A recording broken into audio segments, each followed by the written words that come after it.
in our world, you may say, oh, I've just come from meeting I spent 20 years with great Buddhist Tibetan masters. They really discovered, like the Dalai Lama, that compassion and altruism is at the heart of life. You will say, okay, I'm just not like that, and there's too much I can do. I'm a mixture of quality and defect. Take it or leave it. That's how I am. So it's very important to show the possibility of change, of cultivating altruistic behavior and motivation, just like we cultivate another skill, like to play a music instrument or learn how to solve mathematical equations. So can you cultivate those qualities? So meditators, of course, since 2,500 years, they found that yes, they testify for within their own experience, and hopefully other people will also testify that they become better human beings. But now, first of all, it's linked with a particular tradition, in that case, personal case Buddhism. So no, as the Dalai Lama often says, there is no religion that will satisfy everyone, and no spiritual path. So we need something that is more universal, more basic, linked with our basic human nature. So we all have a mind. We deal with our mind from morning till evening, and the mind can be our best friend or worst enemy.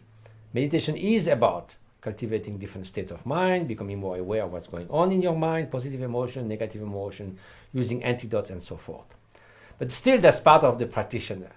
Now, in our world, we need also the dialogue and the collaboration with modern science is indispensable if you want to present a secular way that can be used in schools, in education, in jails, in the workplace, in enterprise and company and so forth.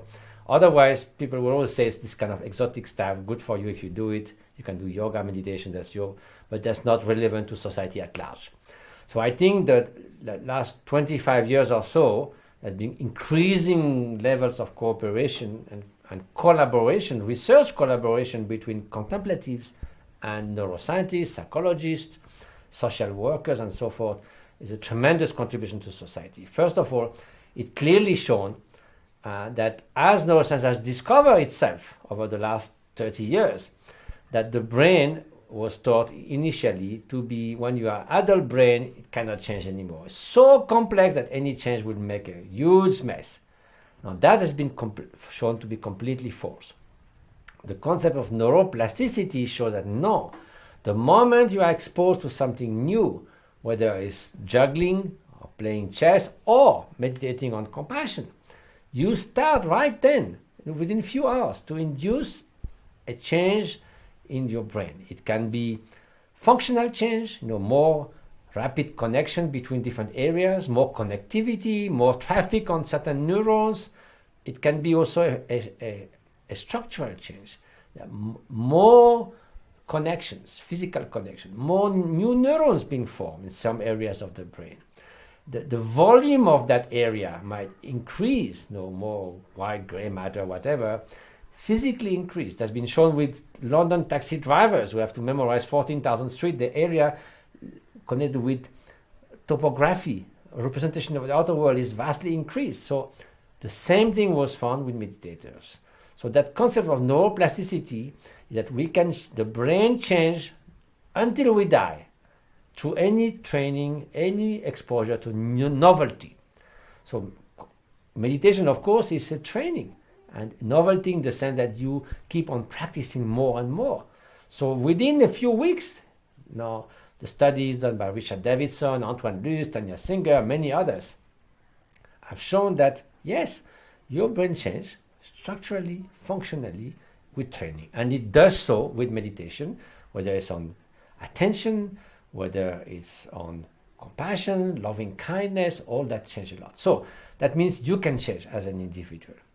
And even more recently, the collaboration between Richard Davidson and the Spanish geneticist, Perla Kaliman, have shown that within 8 hours of practice on mindfulness and compassion, you can induce a different expression of your genes.